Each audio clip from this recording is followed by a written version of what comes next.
En esta tarde al doctor Juan Luis Mejía Arango. Él es abogado de la Universidad Pontificia Bolivariana de Medellín, administrador de proyectos culturales de la Fundación Getúlio Vargas de Río de Janeiro en el Brasil. Desde el 2004, como todos sabemos, asumió la rectoría de la Universidad EAFIT, aquí en Medellín, cargo que sigue desempeñando a la fecha, pero antes ocupó cargos muy importantes en el sector público y en el sector privado. Recordemos, fue director de la Biblioteca Nacional de Colombia, fue director general del Instituto Colombiano de Cultura, Colcultura, el famoso Colcultura, secretario de Educación aquí en Medellín, fue ministro, además de Cultura, cónsul de Colombia en Sevilla, España, ministro plenipotenciario de la Embajada de Colombia en España. Hizo parte del equipo de trabajo encargado de elaborar y sustentar ese proyecto de Ley General de la Cultura que transformó a Colcultura precisamente en el Ministerio de Cultura de Colombia. Juan Luis, qué alegría escucharte y qué bueno que también tú nos puedas ofrecer tus aportes para la reconciliación. Muchas gracias, Leo. Cada que leen todo eso, me acuerdo de un señor que una vez me mandaron una hoja de vida y yo vi que era muy pobre, y entonces me dijo una cosa maravillosa y me dijo: doctor, pero fíjese que hay más vite que currículum. Y eso me pareció hermoso, y entonces es mejor hablar del vite. Muy contento de estar aquí, primero rindiendo homenaje a la memoria del amigo, del padre Horacio, que no acepto que no esté. Ahora que lo veía, no acepto que se nos haya ido Horacio con tanta conversación pendiente que se nos quedó. Un saludo a mis compañeros de mesa, un saludo a Asia Ignaciana.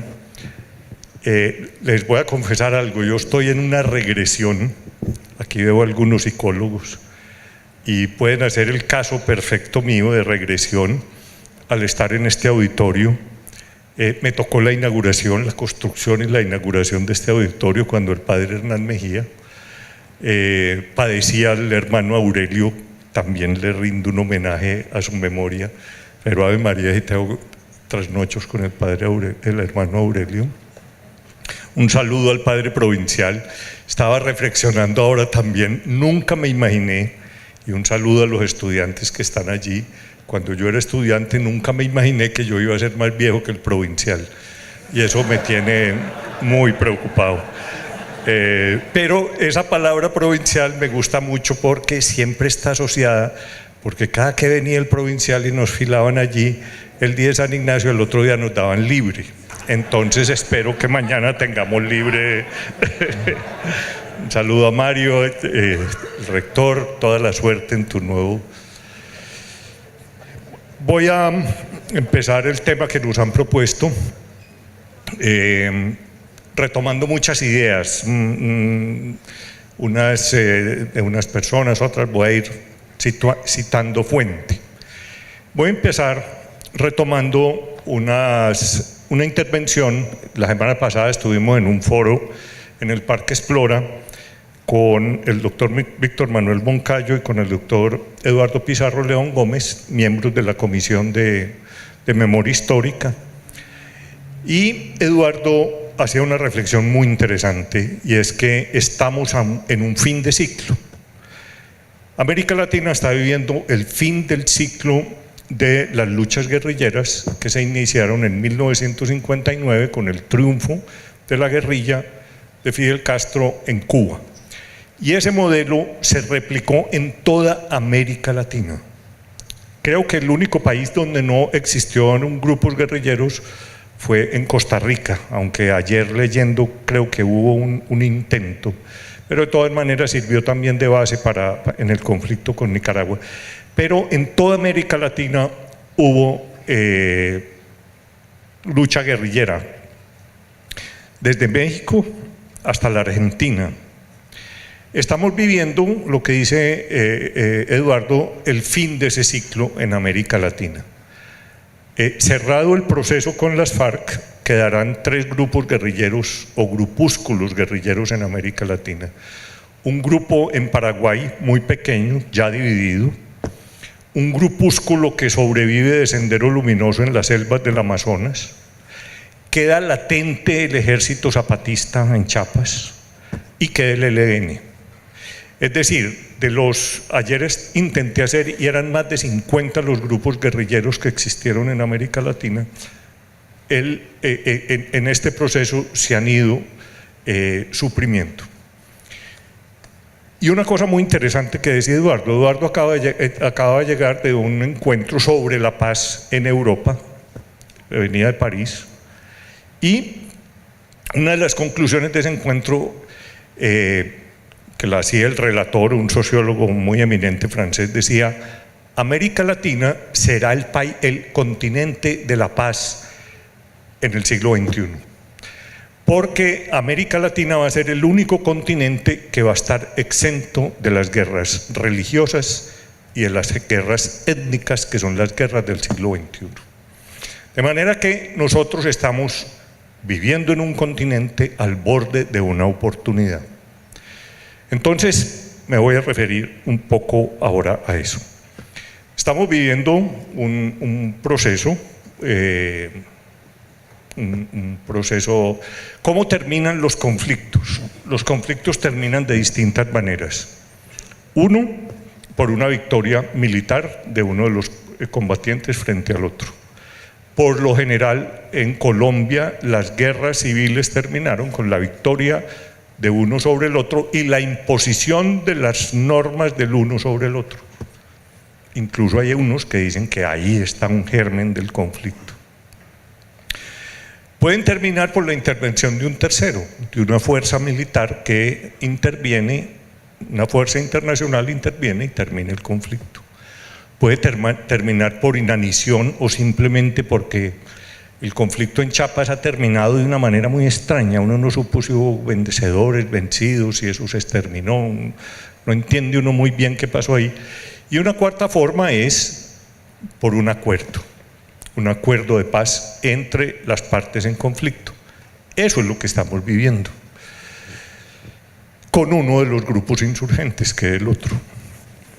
Ese fin de ese conflicto pues es una gran oportunidad de construir un país distinto, y sobre todo con esa perspectiva de que podemos ser el continente de la paz y dignificar la humanidad desde la paz en América Latina. Esa es una gran oportunidad, pero esa oportunidad tiene grandes retos.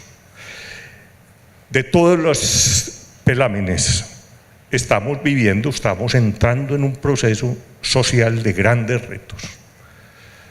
A mí me preocupa mucho pues eso, y estaremos a la altura de los retos que tenemos desde todos los aspectos. El fin de este conflicto con este grupo insurgente plantea mil problemas en el orden militar. Hay una transformación de nuestras Fuerzas Armadas, unas Fuerzas Armadas que no estarán dedicadas a un conflicto interno, sino a lo que debe ser su verdadera vocación, que es la defensa de la soberanía nacional. Estamos enfrentados a temas muy complejos, por ejemplo, con el narcotráfico. Para mí, ese es uno de los temas más complejos que hay, porque el gran problema en estos conflictos es que cuando termina una fuerza, por una ley de física, otra intenta ocupar esos espacios.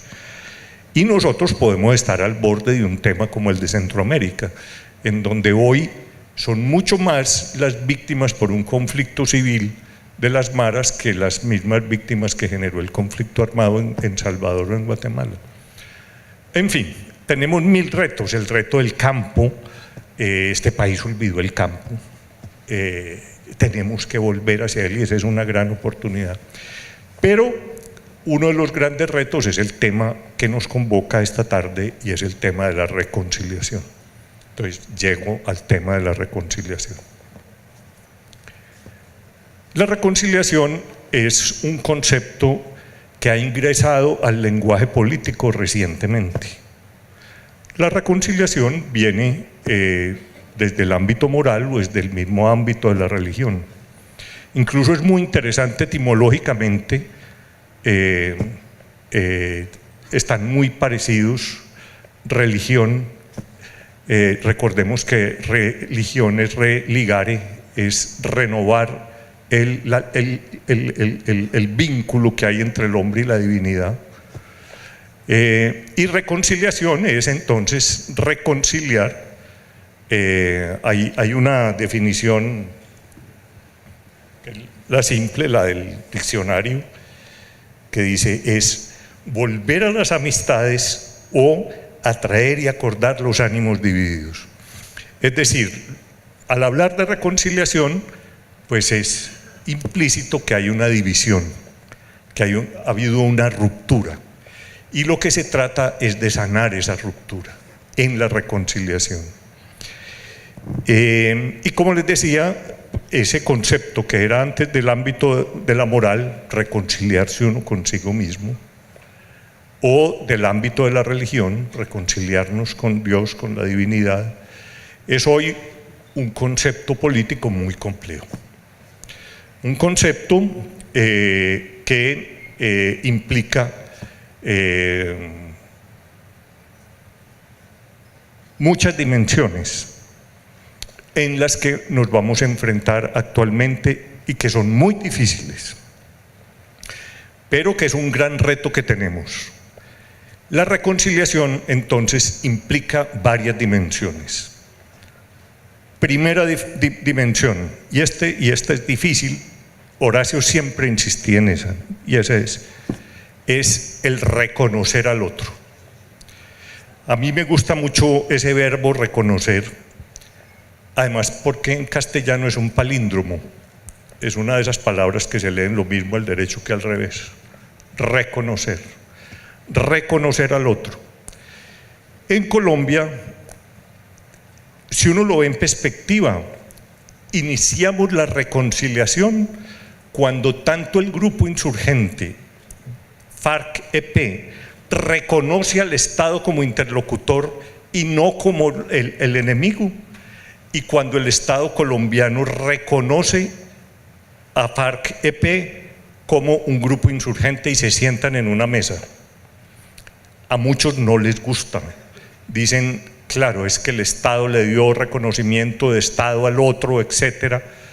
Pero a mí me parece que ese primer punto en donde las dos partes en conflicto, las dos partes que estaban divididas, se sientan en una mesa bajo unas reglas del derecho internacional de diálogo, bajo una agenda común de 6 puntos, llevamos 5, ahí ya hay un reconocimiento. Y me parece que ese es un paso importante que ha dado esta sociedad, reconocer las dos partes y sentarse a dialogar. Primero. Segundo, elemento fundamental, y ya lo planteaba Claudia, desarmar la palabra. A mí me parece que una de las grandes dificultades que va a tener FARC-EP en el tránsito de ser un movimiento político-militar a un movimiento político desarmado, tienen que desarmar la palabra. A mí me impresiona mucho todavía, oyendo los comunicados, oyendo sus medios de comunicación, siguen con la palabra armada. Parece que no fueran a dejar las armas, la palabra sigue armada y el tono es un tono amenazante, no un tono de convicción. Y a mí me parece que ellos van a tener una gran dificultad si van a ingresar realmente al ejercicio de la política con ese lenguaje. Y me parece que va a ser una de las grandes dificultades. Tercer tema, el tema de la justicia y el perdón. Ese es uno de los temas más complejos. Habrá perdón colectivo. Muchos dicen que el perdón es individual, como es hermoso, que ese testimonio hermoso. Yo me conmuevo cada que leo la carta de Claudia. Es un perdón personal. El perdón social es más complejo. Esta sociedad lo ha practicado mucho. Las amnistías en este país se han dado. Recordemos que este no es el único proceso que hemos tenido proceso con el M19, con el EPL, con el Quintín-Lame, con la corriente de renovación socialista, etcétera, y en ellos han terminado con una amnistía. Hoy el panorama es muy distinto y yo creo que ese ha sido uno de los errores de las FARC. Las FARC no ingresaron, dijéramos, a un proceso de paz en los años anteriores, cuando no existía la Corte Penal Internacional. Hoy es mucho más difícil, porque hoy es imposible amnistiar delitos de lesa humanidad, como se hizo en años anteriores en Colombia. Pero va a haber un perdón, una amnistía a aquellos militantes cuyo delito es el delito de rebelión y no el delito de lesa humanidad. Para los delitos de lesa humanidad se ha elaborado, se ha construido un sistema o un método alternativo de justicia, por eso se llama transición, de transicional, en construcción en la humanidad. Es una apuesta que está haciendo el Estado colombiano, puede hacer que salga bien, pero implica justicia. El otro tema es las víctimas. Incluso para muchos es más importante la justicia restaurativa frente a las víctimas y no convertir la justicia en una herramienta de venganza. Nos interesa es un proceso de paz en donde se le devuelva la dignidad humana a aquellos que han sido mancillados, aquellos a los que debemos reparar de lado y de lado. En eso las FARC también tienen que ser generosas y reconocer, ya hay un cambio. Ellos ya al principio que decían que es que ellos no eran victimarios y no víctimas, ellos han ido dando una vuelta, pero yo creo que les falta. Y les falta reconocer que ellos también causaron y han causado mucho dolor en este país y que sus víctimas merecen una reparación. No basta el perdón oral, hay que dignificarlos de nuevo en aquello en que fueron mancillados. Hay un quinto elemento y es la recuperación de la sensibilidad moral de esta sociedad. El conflicto degradó todo. La palabra, como decía Claudia,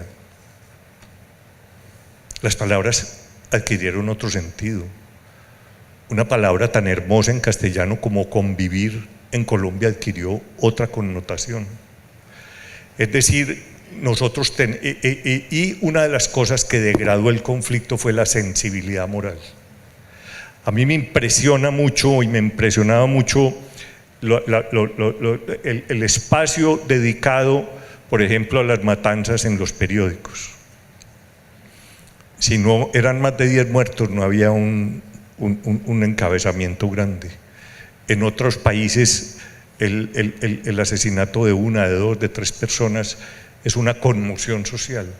Aquí parte de la degradación del conflicto fue que nos insensibilizamos moralmente, y ese es una de las grandes recuperaciones que tiene que tener este país, es la recuperación de la sensibilidad moral. Se me acabó el tiempo. Solamente una última cosa: no bastan. La reconciliación no es solamente por el conflicto. Uno de los peligros que tenemos en esto es que el conflicto o la negociación acapare todo el tema social y nacional. Hay otros temas que quedan por fuera, incluso del mismo conflicto, y que tenemos que reconciliarnos o conciliarnos. No hemos sido capaces de construir una nación incluyente.